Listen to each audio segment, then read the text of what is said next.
Welcome to another segment of our Central Corridor Light Rail Transit updates.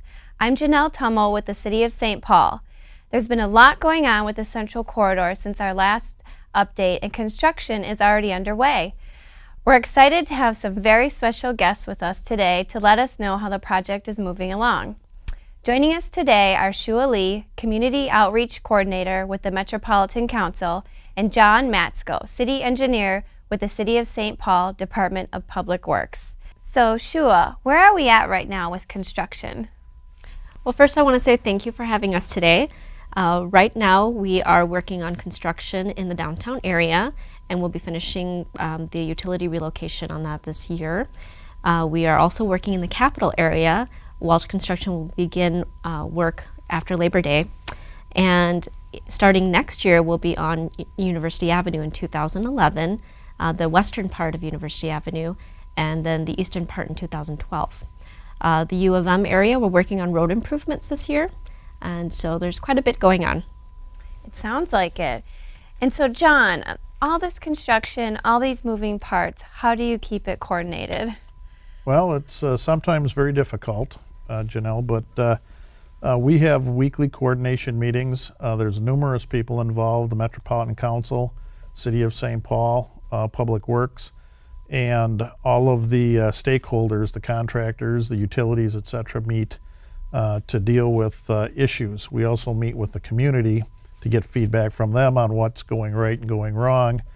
And, you know, frankly, it's one of the largest, it is the largest public works project ever constructed in the state. And so if you think about it, trying to bring it down to a level, it's like remodeling your home and living in it at the same time. So sometimes streets are open, closed. We dig them up, and then we have to close them up for a while while another utility is preparing to get their stuff through. So you mentioned that sometimes there's some hiccups. What should people do, Shoua, if there are questions or concerns during this construction period? Well, they can definitely call the hotline for the Central Corridor project.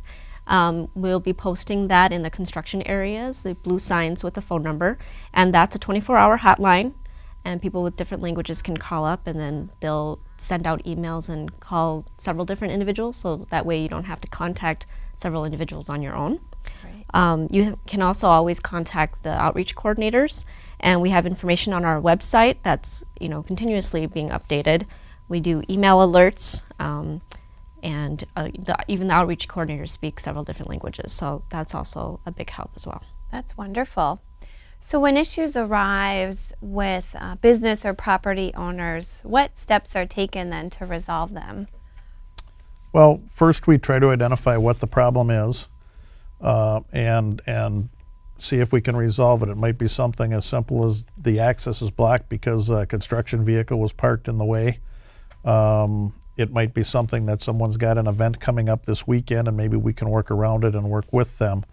There are the unforeseen things that weather causes that kind of once you take the cover off the street, there's things that you find that you didn't know were there that were left from the past. So we really try to work very quickly to determine, because the contractor and all the partners realize that the time that we're sitting there, we're actually impacting somebody else's business. So businesses are obviously a huge stakeholder in this process. Are there any special resources out there directed at them? Well, the outreach coordinators are definitely the number one go-to people. Okay. We have worked with businesses to figure out access issues. Can we keep their driveway open, or do we have to find another access from the alley or from a side street? So they have to work with us first and foremost, because we work directly with the contractor. So we can make sure that access always remains available. And then there's also other resources. The Business Resources Collaborative has put together a great program, the Ready for Rail initiative. So there's small business consultants that are working through the Business Resources Collaborative with a group called the U7 Collaborative, and they have been very resourceful for the businesses, and we refer them back and forth to each other. And so finally, Are there any internal goals or things that we try to do to alleviate some of the problems that businesses might encounter? Well, we're trying to keep all business, all areas accessible. We've written specific things into the construction contracts when the contractors bid on them. Examples like we will finish the businesses in one construction season for the major impacts. That's the sidewalk and the roadway right in front. No sidewalk will be out more than 15 days is written in the contract. So that's something new to this area, but it's worked very well in other parts of the country, and we believe it will work equally as well here. Well, thank you both very much for being here today and giving us a wonderful update on the Central Corridor Light Rail Transit. Stay tuned for more Central Corridor news and updates, and remember, complete project information is available on our website at stpaul.gov/Central Corridor. Thanks again for watching.